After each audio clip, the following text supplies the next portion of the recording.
Hello guys, कैसे हैं आप सभी लोग। अभी तक जितने लोगों ने भी मेरा चैनल सब्सक्राइब कर लिया है उनके लिए बहुत बहुत धन्यवाद।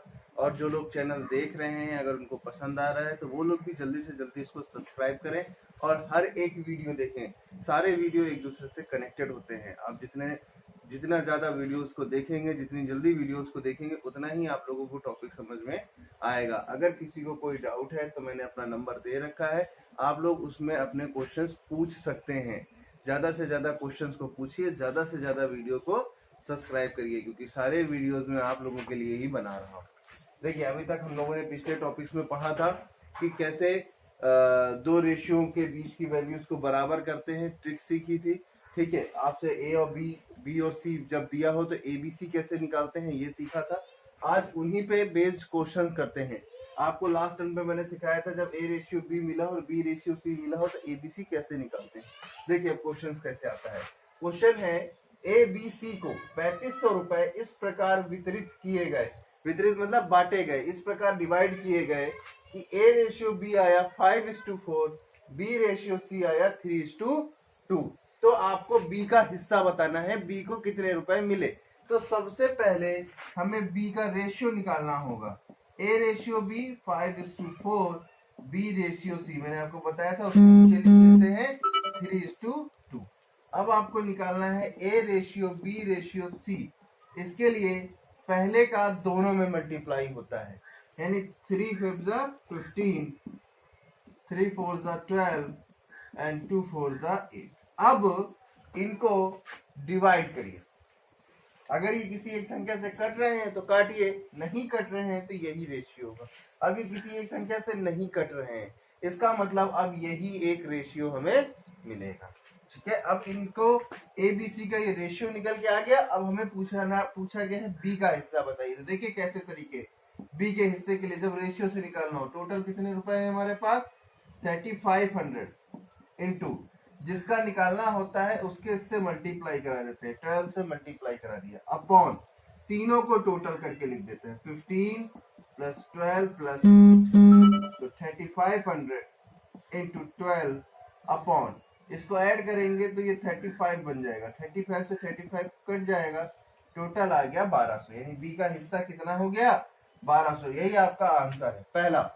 जब हम कभी कभी जब इसको ऐसे ना करना चाहें तो यहां से ही कर लेते हैं, 12 15 और 8 को जोड़ते हैं तो 35 आता है। रेशियो में जब ये 35 बन रहा है तो रुपए में 3500 है। जोड़िए इसको, 12 15 8 को जोड़ा तो 35 आया।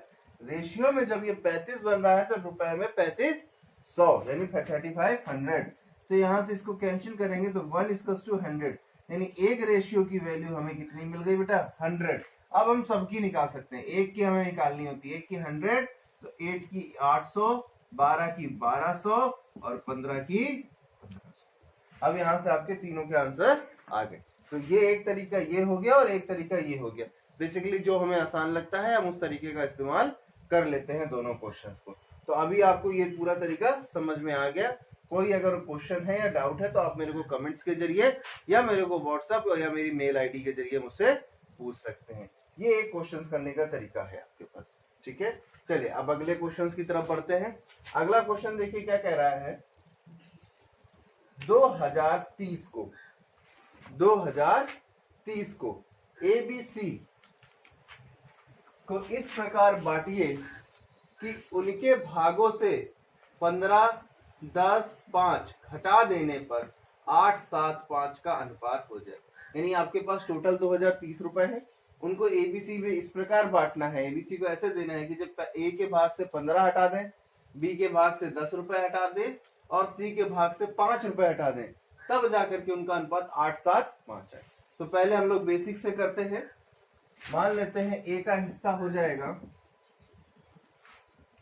8x ये और प्लस, बी का हिस्सा हो जाएगा 7x प्लस, सी का हिस्सा हो जाएगा 5x प्लस, ये हो गए ए बी सी के हिस्से। अब इनको जोड़ने पर 2030 आना चाहिए। जोड़ दीजिए, 8x plus 15, 7x plus 10, 5x plus 5 बराबर 2030। इनको जोड़िए 8 7 15 5 20, ये जोड़ेंगे तो 30, 20x प्लस 30 बराबर 2030। 30 उधर जाके माइनस हो जाएगा तो 20x बराबर आ जाएगा हमारे पास 2000।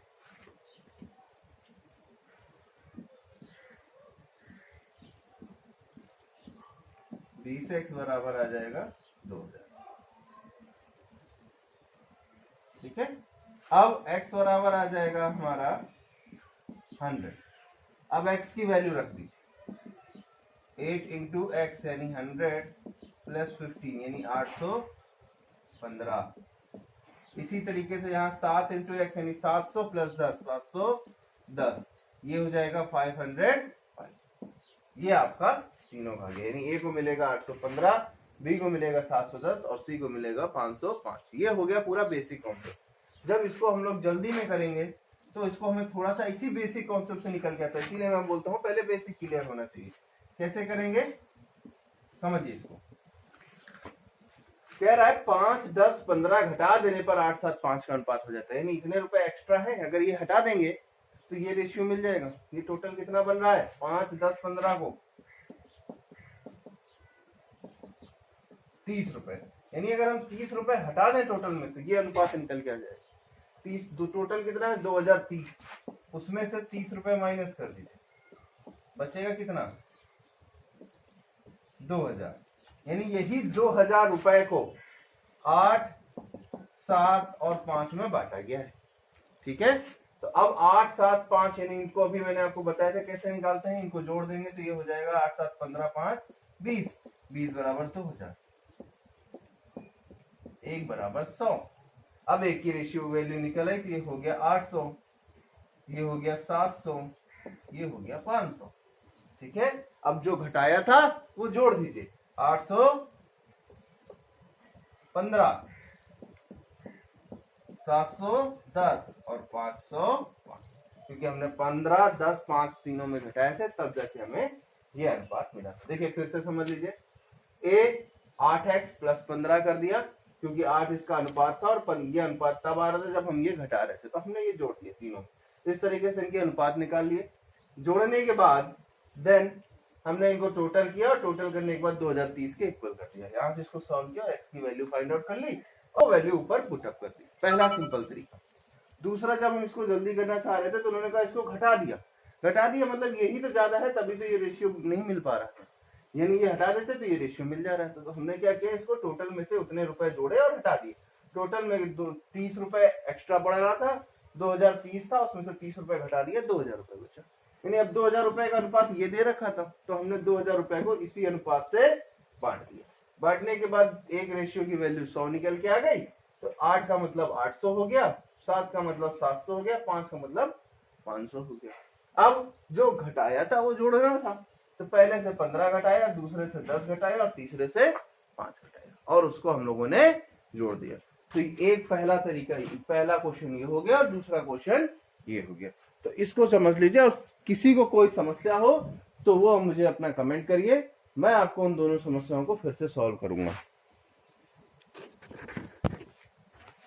चलिए, मेरे हिसाब से आपको वो दोनों क्वेश्चन समझ में आ गए होंगे।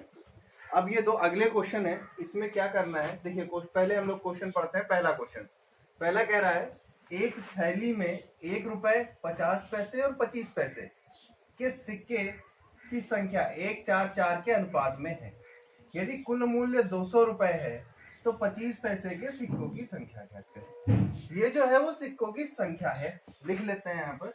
मान लेते हैं 1 रुपए 1 4 4 के अनुपात में। 1 रुपए की जो सिक्कों की संख्या है वो 1x हो गई। 50 पैसों की जो सिक्कों की संख्या है वो 4x हो गई। 25 पैसों की जो सिक्कों की संख्या है वो भी 4x हो गई। ठीक है, अब इनको रुपए में कन्वर्ट कर दीजिए। भाई 1 रुपए के जितने सिक्के होंगे उतने ही रुपए होंगे, यानी x सिक्के हैं तो x रुपए होंगे। 50 पैसे के जितने सिक्के हैं उसके आधे रुपए होंगे, क्योंकि 1 रुपए में 2 सिक्के आते हैं। ठीक है, यानी दो सिक्के मिल करके 1 रुपया बनता है। तो इसको आधा कर दीजिए, जस्ट 2x/2 यानी कि 4x/2 यानी कि 2x। अब 25 पैसे के 1 रुपए में 4 सिक्के आते हैं, यानी 4 सिक्के मिलके 1 रुपया बनता है। तो 25 पैसे के 4 से डिवाइड कर दीजिए x। ये आ गया इनका रुपया, ठीक है। इन रुपया को जोड़ देने पर 200 बन जाना चाहिए, ठीक है। तो यहाँ से इसको सॉल्व कर लीजिए। 4x बराबर 200, x बराबर 50। x की वैल्यू निकल आई। आपसे पूछा गया था 25 पैसे सिक्कों की संख्या, 4x है तो 4 इंटू 50 यानी कि, समझ में आया। ये हो गया इसका पूरा बेसिक कॉन्सेप्ट। पहले अगर सिक्कों की संख्या है तो उसको रुपए में कन्वर्ट करिए और उसके बाद रुपए के बराबर कर दीजिए। कभी कभी आपको इसी क्वेश्चन में सिक्कों की संख्या ना दे करके रुपयों का अनुपात दे देंगे, ठीक है। तो आपको ध्यान देना है, जब रुपए होंगे तो जस्ट उल्टा करना है। अगर आपके पास 4x रुपए है और सिक्कों की संख्या पूछी जा रही है तो 4x इंटू 2 करेंगे, तब हमें सिक्कों की संख्या मिलेगी और इसी को उल्टा करके तब सॉल्व करेंगे। करने का तरीका ऐसे ही रहेगा वो भी, ठीक है। अब इसी को देखिए, दूसरा तरीका इसका जो बेसिक कॉन्सेप्ट का जो ट्रिक है क्या है, आपको बस सीधा सॉल्व कर लेना है। 1 रुपए ये सिक्कों का संख्या का अनुपात है, यहाँ पर x ना लगा करके डायरेक्ट करते हैं, बस फर्क यही है। 1 रुपए का एक सिक्का है तो 1 ही रुपया बनेगा। 50 पैसे के 4 सिक्के हैं 2 रुपए बनेंगे।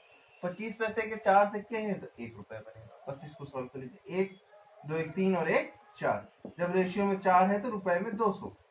1 बराबर 50, ठीक है। 1 बराबर 50 तो 4 बराबर 4 इंटू 50। तो आप इस तरीके से जब करेंगे तो आपको पेन उठाने की भी जरूरत नहीं पड़ेगी और क्वेश्चन तुरंत सॉल्व हो जाएगा। तो ये आपका आ गया दूसरा तरीका। अब इसी में आगे बढ़ते हैं और एक और क्वेश्चन करते हैं। इसके बाद फिर मैं आपको इन दोनों क्वेश्चन को समराइज कर दूंगा और फिर हम आगे क्वेश्चन करेंगे। चलिए, यहाँ पर जब किसी को भी ना समझ में आए तो मुझे कमेंट करिए और क्वेश्चंस पूछिए। जितना ज्यादा आप पूछेंगे तो मुझे पता चलेगा कि लोग मेरे वीडियोस लाइक कर रहे हैं और मैं उतना अच्छा वीडियोस बनाने की कोशिश करूंगा। तो कोशिश करिए ज्यादा से ज्यादा क्वेश्चंस को पुट अप करने की, क्वेश्चंस को पूछने की। जहां पे भी समझ में ना आए आप मेरे से क्वेश्चन पूछिए। चलिए, अब हम लोग अगले क्वेश्चन की तरफ बढ़ते हैं। अगला क्वेश्चन कह रहा है, राम और श्याम की आय में 3:2 का अनुपात है। ठीक है, आय मतलब इनकम, इनकम में 3:2 का रेशियो, तथा उनके व्यय में, व्यय मतलब एक्सपेंसेस में 2 और 1, 2:1 का अनुपात है। ठीक है, यदि वो प्रत्येक 4000 की बचत करते हैं तो राम की आय कितनी। चलिए पहले बेसिक से सीखते हैं, फिर उसके बाद बेसिक। मान लीजिए राम श्याम 3:2 का है। राम की आय हो गई 3x, श्याम की आय हो गई 2x। ये हो गई इनकम। अब एक्सपेंसेस, एक्सपेंसेस क्या कर रहे हैं, 2:1। ये 2y कर रहा है और ये y एक्सपेंस कर रहा है। अच्छा, आय में से एक्सपेंस घटा देंगे तभी तो बचत आएगी। तो सीधा सा इक्वेशन बनेगी 3x माइनस का 2y इक्वल्स टू 4000। भाई मान लीजिए उसकी इनकम थी 3x, उसने 2y खर्च कर दिया, 4000 रुपये बचा दिया। इसकी इनकम थी 2x, इसने y खर्च किए तो भी इसने 4000 रुपये बचा लिए, क्योंकि दोनों की बचत 4000 रुपये। अब ये देखिए दो इक्वेशन x y के फॉर्म में बन गई। अब इसमें ऐसे हमें x की वैल्यू फाइंड करनी है क्योंकि आय पूछी गई है, इनकम। तो हम क्या करें, वही तरीका, एक को बराबर करके हटा देते हैं। मान लेते हैं y पे मल्टीप्लाई करा देते हैं। 3x माइनस का 2y इक्वल्स टू 4000 पहली इक्वेशन लिख ली। इसमें मल्टीप्लाई बाय 2 क्योंकि हमें y को बराबर करके हटाना है। तो ये हो जाएगा 4x माइनस का 2y equals to 8000 minus plus minus, क्योंकि सब्ट्रैक्ट करेंगे तो साइन बदल जाते हैं। 2y से 2y कैंसिल हो गया, यहाँ बचा माइनस का x और यहाँ बचा माइनस का 4000। माइनस माइनस कैंसिल कर दीजिए, x बराबर 4000। अब इस 4000 को पुट अप कर दीजिए, तो यहां पर आ जाएगा 3 इंटू 4000 इक्वल्स टू 12000, जो कि हमसे राम की आय पूछी गई थी। तो 3 इंटू 4000 इक्वल्स टू 12000, तो राम की आय आ गई हमारे 12000। इसी तरीके से इसकी जब ट्रिक देखेंगे, ट्रिक्स में क्या कहता है, ये इतने में ही हो जाएगा, समझिएगा। 3:2 और 2:1। देखिए यहाँ पर भी एक का अंतर है और यहाँ पर भी एक का अंतर है, तो अंतर बराबर करने की जरूरत नहीं है। अब देखिए भाई ये उसकी इनकम थी, ये उसके खर्चे थे, यहाँ से यहाँ तक कितने की बचत कर रहा है, एक की बचत कर रहा है ना, यानी 3 रुपए कमाए, 2 रुपए खर्च कर दिए, तो 1 ही रुपए तो बचाया। और वो 1 रुपए जो है वो कितने के बराबर है, 4000। एक जो रेशियो में जो 1 रुपए है वो एक्चुअल में 4000 की बचत कर रहा है। तो जो रेशियो में एक रेशियो की बचत है वो 4000 के बराबर है, तो एक रेशियो बराबर 4000, तो 3 रेशियो बराबर बेटा 3 गुणे 4000 यानी कि 12000। ये आ गई उसकी पूरी। तो हम लोग ये तरीका भी अपना सकते हैं, पर ये तरीका तभी अपनाया जाएगा जब बचत बराबर हो। अगर बचत बराबर नहीं है, दोनों अलग अलग बचत करते हैं, तो फिर हमें बेसिक से ही करना पड़ेगा, फिर हम लोग ये नहीं लगा पाएंगे। ये तभी लगता है जब बचत हमारी बराबर हो, क्योंकि मैंने आपको बताया है ये तरीका वही काम आएगा जहां दोनों में या तो बराबर जोड़ा जाए या बराबर घटाया जाए, या किसी एक में जोड़ा जाए या घटाया जाए। ऐसे काम नहीं आएगा कि अलग अलग जोड़ा जा रहा है अलग अलग। जब बचत अलग अलग है तो इसका मतलब दोनों में अलग अलग बच रहा है, दोनों का अलग अलग वैल्यू मिलेगी हमें, तो हम लोग इसको सॉल्व ऐसे नहीं कर पाएंगे। समझ में आ गया ये दोनों क्वेश्चन। अब अगर आपको इन दोनों क्वेश्चंस में कोई डाउट है तो आप मेरे से वो डाउट पूछ सकते हैं, डाउट क्लियर कर सकते हैं। ये पूरा रेशियो का चैप्टर था जो मैंने अभी आपको पढ़ाया, ठीक है। रेशियो का हर एक क्वेश्चन मैंने आपको यहाँ पर करके दिखा दिया है। क्वेश्चन तो बहुत सारे हैं, ये बेसिक टाइप हैं। इस टाइप के क्वेश्चन मैंने आपको जो बताए हैं वो सारे टाइप्स थे, इस टाइप के क्वेश्चन आपसे पेपर में पुट अप किए जाते हैं। अभी मैं कोशिश करूंगा एक क्लास और लगा सकूं जिसमें मैं आपको मिसलिनियस क्वेश्चन बताऊंगा। वो कोई टाइप नहीं होगा, बस मिसलिनियस क्वेश्चन होंगे उसमें जो ज्यादातर पेपर में पूछे जाते हैं, ठीक है। ये 3 तरीके से जो मैंने आपको 3 क्लासेस दी, पहली दूसरी आज ये तीसरी क्लास। तीसरी क्लास में हर एक टाइप मैंने कंप्लीट करा दिया है। चौथी क्लास मेरी मिसलिनियस होगी जिसमें मैं अलग अलग तरीके से आपको क्वेश्चंस दूंगा और बताऊंगा। कोशिश करूंगा आपको अच्छे से अच्छा दे सकूं और अच्छे से अच्छा समझा सकूं। आप लोग मेरे चैनल को लाइक करिए, सब्सक्राइब करिए और शेयर करिए प्लीज।